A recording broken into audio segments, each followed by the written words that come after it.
আরেকটি ছোট্ট mini blog নিয়ে তোমাদের সবার সামনে আমি চলে এলাম। তো আমার ভিডিওগুলি কেমন লাগে বন্ধুরা কেউ কিন্তু জানাতে ভুলবে না। প্রথমেই দেখতে পাচ্ছ সবজি, আমি এটা চিচিঙ্গা, এটা আমার সত্যি খুব পছন্দের একটা সবজি, আমার ভালো লাগে। তো তোমরা সবাই জানো আমার যে কোনো সবজি ভালো লাগে। তো আমি চিচিঙ্গাগুলো প্রথমে দেখো ছুলে নেবো, এরকমভাবে আমি ছুলে নিয়েছি একটা চামচের সাহায্যে।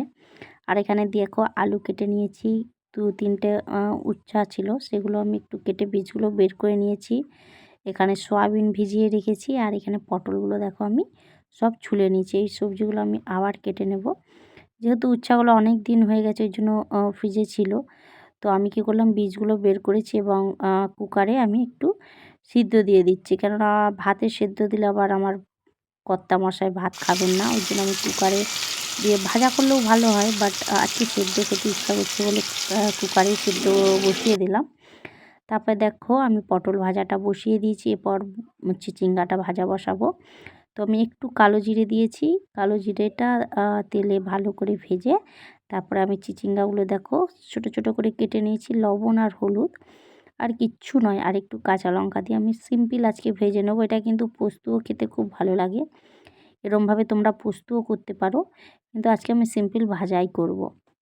ভাজাটাও খেতে কিন্তু অসাধারণ লাগে, নিরামিষ দিনে এরকম একবার ট্রাই করে দেখো, খেতে ভালো লাগবে। তো ভাজাটা হয়ে গেছে, দেখো চিচিঙ্গা ভাজাটা নামিয়ে নেব। এরপর আমি বসাবো ভাত, ভাত বসিয়েছি। আর আমার পছন্দের তো জানোই আলু সেদ্ধ, তো আলুতে একটা সেদ্ধ দিতেই হবে, সাথে আলু সেদ্ধ দিয়ে দিলাম। ভাতটা একদিকে হচ্ছে আর একদিকে চিচিঙ্গা ভাজা নামিয়ে আমি এখানে দেখো সয়াবিন আলু আর পটল দিয়ে একটু তরকারি বানাবো। তো প্রথমে আমি কি করলাম, পটলগুলো ভেজে নিলাম, তারপরে সয়াবিনটা ভেজে নেব। সয়াবিনটা ভাজা হয়ে গেলে আমি এখানে কিন্তু আলু একটু ভেজে তার মধ্যে একটু জিরে বাটা, একটু আদা বাটা, বাস আর কিছু না, একটা টমেটো আর কাঁচা লঙ্কা দিয়ে আলুটা ভেজে নিয়ে আমি যে পটল আর সয়াবিনটা ভেজে রেখেছিলাম এর মধ্যে দিয়ে একটু নাড়াচাড়া করে জল দিয়ে ঢাকা দিয়ে দেবো।